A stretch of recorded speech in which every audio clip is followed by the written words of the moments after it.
Hey everybody, I want to talk about my two favorite book publishers today. I've talked about them to death on this channel, so if you watch my videos, you probably know. But if you don't watch my videos, my two favorite publishers are Everyman's Library and Library of America. And I like them because they put out incredibly well-made copies of books that do not break your bank. There's a lot of indie or no, I shouldn't say indie, but boutique is probably a better word, Easton Press, or Folio Society make beautiful books, gorgeous books, right? But those books are very expensive. These at retail are often really the same price, if not a little bit more, than your standard trade hardcover. Oftentimes, though, they're cheaper. Personally, I've only, in buying a brand new version of one of these Everymans and also Library of America, I've only paid $25 to $32. So I've never paid more than your standard trade hardcover. These exceed trade hardcover quality by miles. It's not even comparable. It's not comparable. It's crazy how much better these are. But the thing with these, and both brands, both companies, you can find these used all the time. And as a matter of fact, my Library of Americas are used. They were $5 a piece and they are in perfect condition. Of course, when you buy a used book, you always take a little bit of a gamble there. But I think that people who are buying these tend to be more collectors, people who are a little bit more serious readers, I'd say. So they're kind of sitting on their shelf when they're not using them. They're being taken care of very well most of the time, and that's just a assumption of mine. But so for instance, like just to jump around, my copy of Mark Twain's Mississippi novels, Mississippi Writings, this is like in absolutely pristine condition. As a matter of fact, this is in better condition than like new books I've bought off of Amazon, and this was $5 brand new, used. So let's take a look at first Everyman's Library. And with both of these companies, the reason I like them is because obviously, Library of America does American authors, wide range of authors, like I just showed you, Mark Twain, but they have newer authors as well. Not new, yeah, they do have some newer authors. The same with Everyman's Library. They have contemporary authors. Like I think they just came out with a Colson Whitehead, The Institutionalist, if that's what that book is called. That just came out. So there's a huge range of stuff. Yeah. So let's start with Library or Everyman's. Both have sewn spines. They ain't coming out, and they use acid-free paper. Like I've said in another video, these will probably outlive you if you take care of them. So just going along, I have Beloved by Toni Morrison, a great book, man, a awesome book. They're contemporary ones, and it's a little dim in here, sorry. Red Spines, as well as their contemporary ones have this cool scarlet colored cloth binding. So it's just, you see how nice that looks on your shelf, man? And a lot of people will actually display these with the dust jacket off, and I see why. They just are beautiful. You got a nice bookmark. I can't really show off the binding too well, although you might be able to see. Probably not. I'm probably wasting time, eh? Yeah, you can't really tell, whatever. Sewn, though. You can tell by the signatures, of course. Sewn very well. They lay flat very well. And they have this beautiful acid-free paper, man. It is gorgeous, right? So, that's that. They all pretty much look the same, but I wanted to show off what it looks like. Let's just go down the line. I have Frankenstein by Mary Shelley. Great book. Now, one thing that's cool about these books is that their cloth colors are different for different time periods. This one is green, dark green. If you couldn't tell, well, maybe you're colorblind. And this one is scarlet. So contemporary ones are scarlet. Their late 1700s, early 1800s books are in this green color. I'll go to my next one here. I won't take the dust jackets off anymore. Speed it up for you. Pride and Prejudice by Jane Austen, which came out in very early 1800s. I believe she started writing it in 1792, if I'm not mistaken. So it's also green as well. I love this. This was a fun book. And another thing I should mention is that they always have a nice introduction. You got an introduction there, which sometimes they're like 30 pages. And as far as I'm aware, Library of America, or excuse me, Everyman's Library always includes a timeline of events in the author's life. It will talk about their personal life. It will talk about actual historical events that were occurring at the time. It's very cool. Next, we have Great Expectations by Charles Dickens.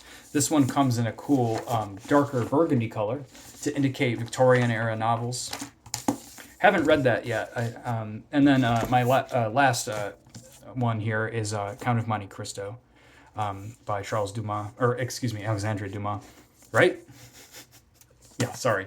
I have one more. This is the biggest book I own and the largest book I've ever seen in my life. Check this out. This is an absolute behemoth. I mean, it is insanely big. This is James Ellroy. I almost forgot for a minute. The LA Quartet. So it's Black Dahlia, The Big Nowhere, LA Confidential, and White Jazz.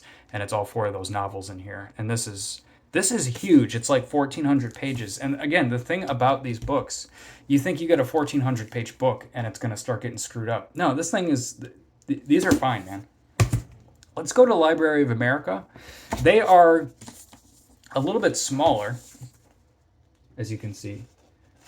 Just a tiny bit smaller. I think they're like 5 by 8. So they're very uniform, and they don't really change their covers like Everyman's Library does. They all have this very similar sort of thing to it. They normally just have a picture of the author on there. Some people don't like these covers. I didn't when I first got it. I thought that they looked a little cheap. And the more that I get these, they don't bother me. And I always take a dust jacket off when I'm reading. And here's what those books look like. And that's the spine. Again, they look very beautiful on your shelf.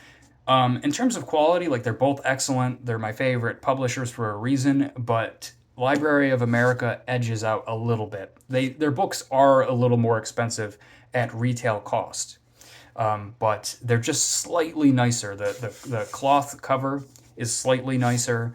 The whole thing, it's just tiny bit nicer.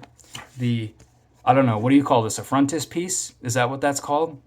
Probably not, but no, there's a name for these particular pages. These are very nice.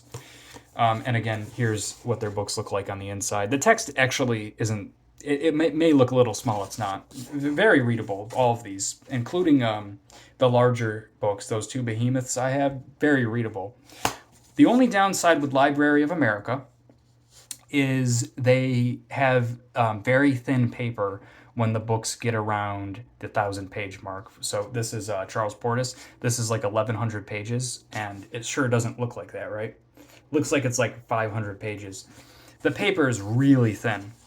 One thing I want to tell you is I'm not a fan of thin paper, and it kind of reminds me of Bible paper, although it might be a little bit thicker. I thought I was going to hate that at first, and people do complain about that. As I've been reading this, I'm finding it's okay. The paper is thin, but it is such high quality, it doesn't feel like you're going to tear it or bend it or crease it, and it really doesn't. It's a pretty strong paper. Still be careful with it. Don't, dog your pages or whatever. Or do if you want. It's your book. But, yeah. But not all of their paper is that thin. I think people get that wrong sometimes. They say that their paper in general is that thin. It's not. Like, for instance, my Vonnegut collection. This is the 63 to 73. I read Cat's Cradle recently. Very good book. This paper is a little bit thicker. And I think I just showed off my Mark Twain. So, yeah, and they have like a bunch of Mark Twain's. They have all of Vonnegut's books, all of them. So if you wanted to ever get an author's entire collection, you can do that with Library of America, and it's not going to take up a bunch of space on your shelf. And as a matter of fact, I believe that Everyman's Library does that as well for a couple titles, although they tend to publish separately. And that's kind of why Library of America has been winning me over lately, because I've never been one for collections until I started reading these, and there's something about just like, here, I have his entire bibliography in the palm of my hands right now, and it's really cool that you can do that. I will continue to talk about these unless something weird goes wrong with them and they start, lowering their quality, but I don't really see that happening anytime soon. And if you didn't see, these Library of America collections also have a nice ribbon bookmark for you. I just don't see these going wrong. And if I didn't mention, in terms of additional content, I find Library of America is a little more thorough than Everyman's, but both great. You get your bang for your buck for sure. Nothing more to say about these. They're awesome and I highly recommend them. And like I've said before, when buying a book that's not brand new, take a peek and see if one of these two companies has it, because it's going to be a copy that you can pick up for a couple bucks used, or even brand new. Like I said in the beginning, cheaper generally than a standard trade hardcover, and will last you your whole life. It will outlast you probably. It will be around for a long time. These acid-free pages, they're just not going to get brittle and yellowed really like other non-acid or acid paper will. So it's very nice, and they will not fall apart if you don't manhandle them like crazy. And as a matter of fact, you kind of can. These are sewn in, and they're very, very well sewn, and they're also glued very well. And that's one little tiny thing that, again, Library of America has over Everyman's. And we're splitting hairs here. It's not a big deal, but they glue their spines as well. But when you look at, and I can't show this off very well because it's too tiny to see. Everyman Libraries, or excuse me, Library of America's gluing job is absolutely pristine. It is so nice. These are just crazy nice books. So yeah, that's it, man. Great companies, man.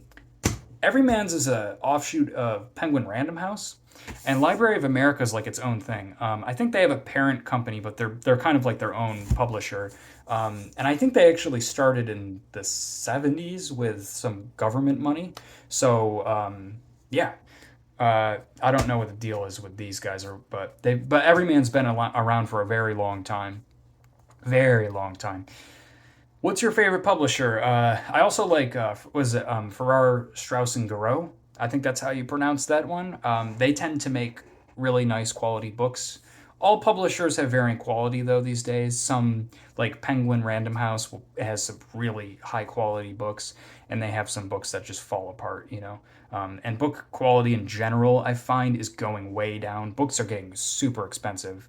I actually just bought a copy of Infinite Jest. I didn't pay full price, but the retail is $40 because it's like 1,000 pages, I guess. That's fucking crazy, man. That's so expensive.